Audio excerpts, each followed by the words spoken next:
Hey guys, it's Vanessa Joy. Thanks for joining us again at AzMusic.org. We're joined by the band Burgandy Jurk. Hey guys. Hi. What's up? Hi, Vanessa. How are you? Great. Thanks for joining us. We really do appreciate it. Go around and introduce yourselves. Hi, I'm Mike. Nice to meet you. Casey, nice to meet you. Hi, I'm Ian. Nice to meet you, Nice Mike. to meet Casey, you. nice to meet you. Nice to meet you. Yeah. Now Vanessa, it's nice to meet you. now that we all know everyone, hey, now that everyone knows everyone, tell us what you play in the band. Go, Casey. You start. I play the bass guitar. I do lead vocals and guitar. Rhythm guitar and backup vocals. Yeah. Where's the bathrobes tonight, guys? Told you to bring them. It's not my responsibility. Well, let me ask you this. When did that start? Day one. Yeah, it was. I mean, if you look, you could see our first show on YouTube, and I'm wearing it then.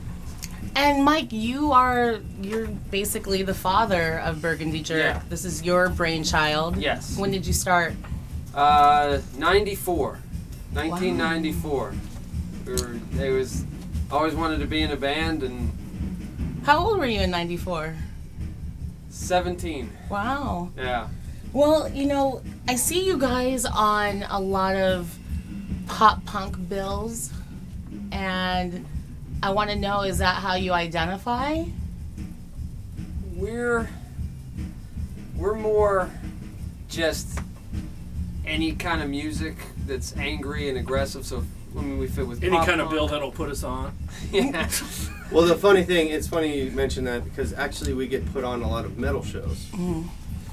More so than pop punk shows or punk shows in general. We get stuck with a lot of metal bands. Mostly because I like metal and I just want to be there for the rest of the bands. Yeah, for sure. For sure. The original lineup, Mike, if you can tell us how the personnel now has come to be from, your original lineup. The original lineup, we were all a bunch of dumb kids who had no idea what we were doing, and I mean now I got guys that Dumb adults trying to figure it out. yeah, we're much older. We're much older and way less mature. Well, musically, what about these gentlemen made you, hire them per se? I mean, I've been lucky that every incarnation, it's always been people with, massive amounts of talent. And, I mean, Casey's pretty new and he picks stuff up right away. And he's just immensely talented. And Ian... I'm just an asshole, so. No, Ian's, he's an amazing songwriter. He brings a lot to the table. Great guitarist, great singer, Well, a lot of your song titles, they're very tongue-in-cheek. It's really fun. I like that a lot. Who is the main songwriter? Right now, it's both of us. I mean, Ian and I kind of switch off of, he shows up with an idea or I have an idea. And it's just kind of like, which one are we going to work on? Well, I got one. Okay. And, he'll post his ideas and send us links like, oh, what do you think of this? And, it kind of starts from sometimes jam sessions. That's how we wrote Out of Percocet, was just kind of a jam session. And it just kind of, however it happens, it happens. There's no real specific way we like to do it. Well, I was actually just listening to Dancing Monkey, I believe. That's a great track. Thanks. Yeah, for sure. And It's a new one. This guy wrote it. yeah, great track. Your vocals, it leads me to ask you, your vocals are very reminiscent of what I would say would be late 80s UK style punk. Yeah. Who are some of your influences? I think Casey and I have pretty similar influences. We grew up, with a lot of 90s punk, everything from, early Nirvana, Descendants, then we kind of stumbled into, the California punk stuff. Yeah, I come from Southern California, so mine was like all skate punk, Pennywise, Vandals. Right here. Yeah, nice. Yeah. Yeah, and I got Definitely. into more the Helmet and stuff like that, and then Ian brings the metal edge, like you were saying, he's into metal, so that's why the harmonies on Dancing Monkey, like I was singing the vocals, and he's like, "Oh, I have this great idea for the harmonies," and like it just clicked in, and it like it's we think it's haunting. They're great, and then he came up with these cool riffs that kind of fit in towards the end of the song. Like you hear, as the song's winding up to the climax, you hear him just start doing this real fast picking, and it fits perfectly and just adds to the chaos that we put right at the end of the song. That where it kind of builds from a more poppy to a more heavy as it transitions through the song. And what you were saying about Dancing Monkey, like that alone, that's only one track. Mm-hmm. You guys really showcase great synergy on that. So let's talk about promotion. Let's talk about getting the fans out there to hear you, where you could be the best punk band they've never heard of. So how do we... I literally said that last night. We're the most famous band you've never listened to. Let's just say that I'm running out of burlap sacks to get now sandwich boards. Yeah. No, in all seriousness, let's talk about promotion. What are some of your plans, and how are you going to get not only AzMusic.org's viewers to show up at your shows, but... If you guys don't mind, I'll get this one. Please. This guy's the promotion machine. He's a genius. Basically, we try to hit most of the local colleges on like MCC, ASU, GCC, anything in the local area where we're going to be playing. We have plans to go out to Phoenix College and everything like that when we go to play. I think we're going to do another show at Joe's Grotto, their $5 local band show. Just like the one we got coming up with Club Red. They're doing the same thing, $5 local show and everything like that. And we really hit it hard with the flyers. We hit it hard with the social media. Everybody that I talk to, hey, by the way, you want to come to our show this Wednesday? One of the biggest things that we've been doing is VIP passes, and what that is we basically hold contests and stuff like that, and the VIP pass you'll get, and it makes you feel cool. You get a free t-shirt, you get like 25% off of merchandise, or is it 20%? It's 20%, right? 20%, yeah. And just everyone I talk to, I was actually at a friend's birthday party tonight. I freaking sold tickets at that show, for the show, on Wednesday at that party, and it's people I've never met before in my life.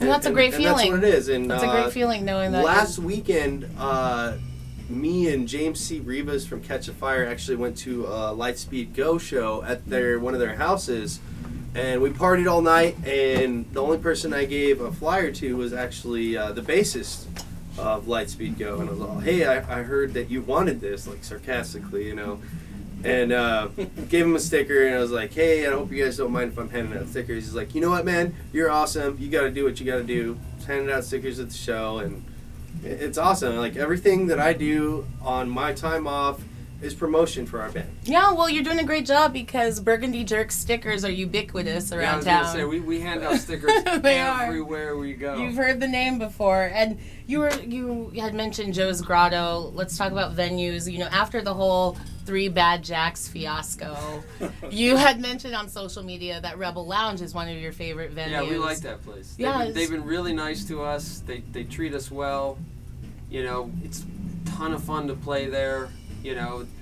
I mean, Did you play there back when it was a mason jar? No, we've only been out here since 2011. I have a story about the mason jar, if we have time. Yeah. But yeah, I mean, this band was in Pittsburgh, Pennsylvania until 2006. I moved out here in 2008, and when I met this guy, he heard the music and said, "Mike, what are you doing? Like, you got to put this together, and I have to be a part of it." And I went, like, "Yeah, okay, great." And we got together and we started talking, and he wouldn't let me not do it. So the fact that we're doing this, I mean, a lot of credit goes to him. And then we met this guy, and I mean, he pushed just as hard. I mean, really, it's all Casey. Casey's been pushing. The heart. Are you the heart and soul, Casey? No, I'm the ball and chain. Right, the heart and soul ball and chain. No, he's the balls. He's the bass, right? Yeah, there you go. Well, Mr. Dr. Ian, you're so quiet. I want to come to you with the whole Mr. Dr. Ian thing, is that your side project? No, not at all. Actually, I started out doing acoustic acts and going around and doing open mics and playing shows here and there. Big place was Big Fish Pub before it closed down. I just took that persona, which isn't really a persona, it's just me being a jackass, into this band, and I think it really fits really well with the awkward awesomeness that is Burgandy Jurk. And the Big Fish Pub, that's where we first met. Shout out to the Big Fish Pub. May it rest in peace. May it rest in peace. I will shed a tear for them. Great We place. actually wound up playing a show, just me and Mike and the drum box, at the Arizona Event Center before Big Fish left there. It was one of the best stages we ever played on, best sound that we've ever had. Absolutely Not to say awesome. that the other sounds weren't good. We were able to jump across the stage like retards and leotards. What can I say? Only we weren't leotards. No, we were in I think we were wearing leotards. bath coats and doctor coats. I think you were in a leotard. Was I? You were. There was. I could see the bulge. I need proof. The big. I need proof. Man I need video of my bulge. In the scene now, we are starting to see more of a camaraderie amongst bands.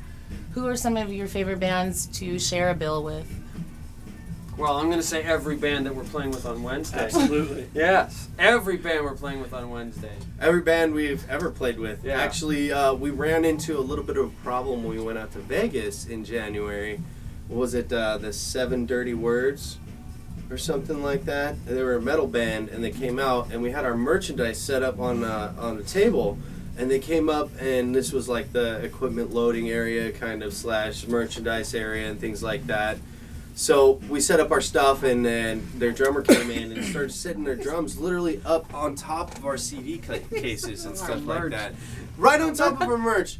And Casey and I were both standing there because Mike was off, trying to do stickers and promotions and things like that. I'm a very passive aggressive And we kind of look at the individual. guy, and he looks at us, and he keeps doing what he's doing, and we're like, hey, what's up, man?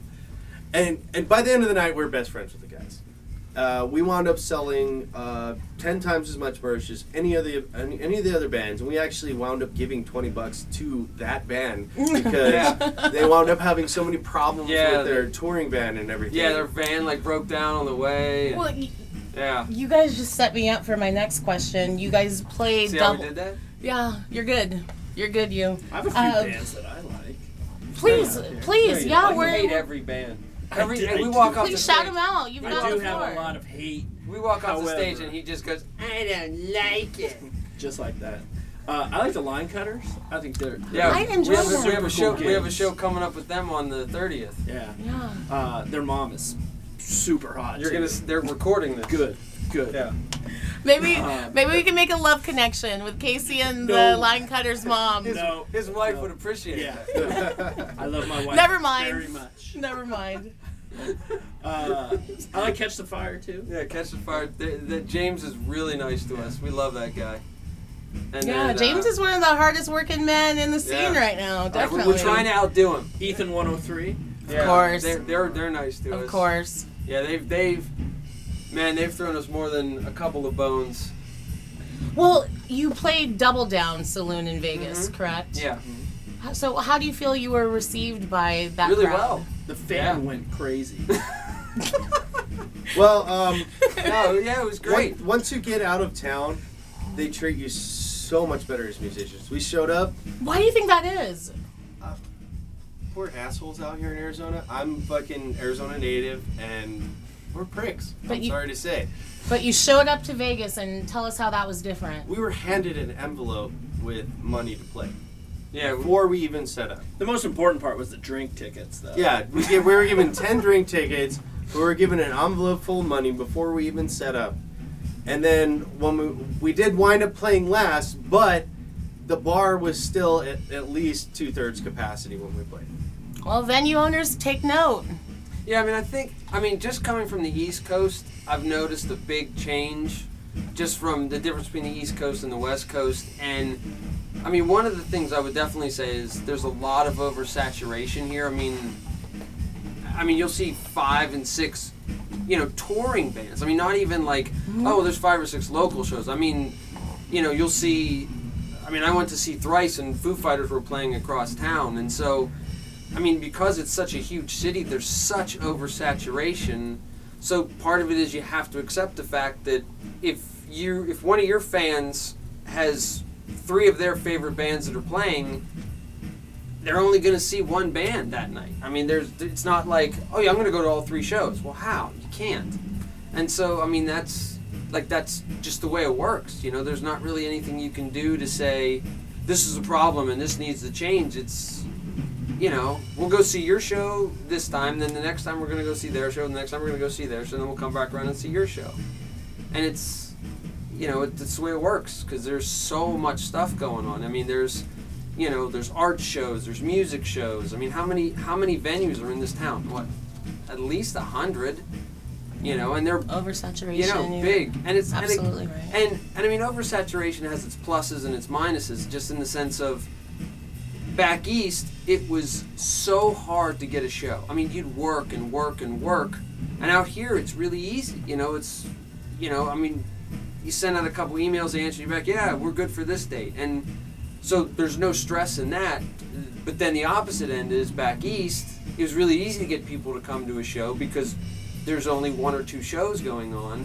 Where out here, it's much harder because, hey, you want to go to the show? Oh, I'm already going to see, this band tonight, so I can't. I already promised them.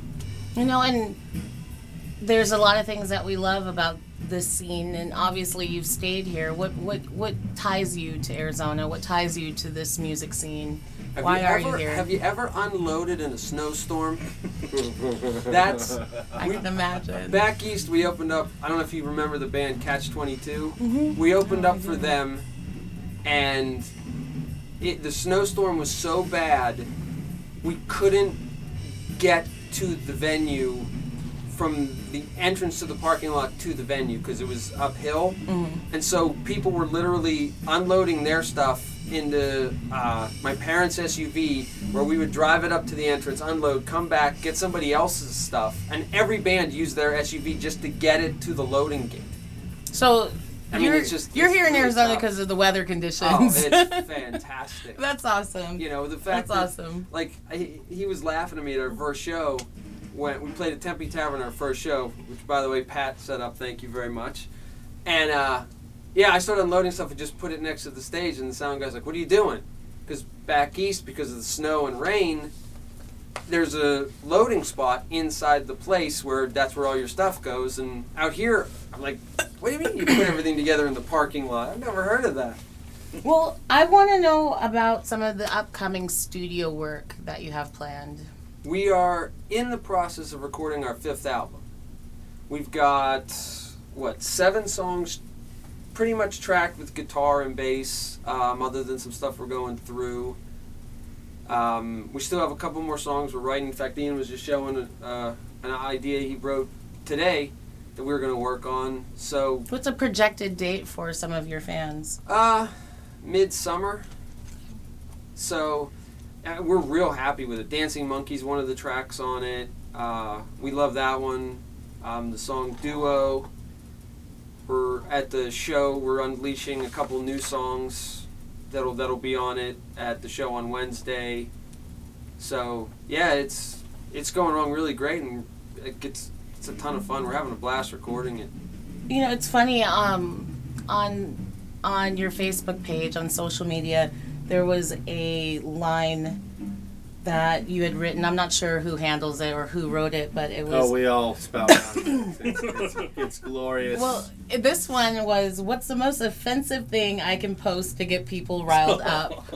Yeah, well, Is that the goal? Well, what this is what we see. I see a lot of stuff when I'm going through where it's just somebody will post something and then, like, there's 30 posts of people yelling and screaming, and my friend...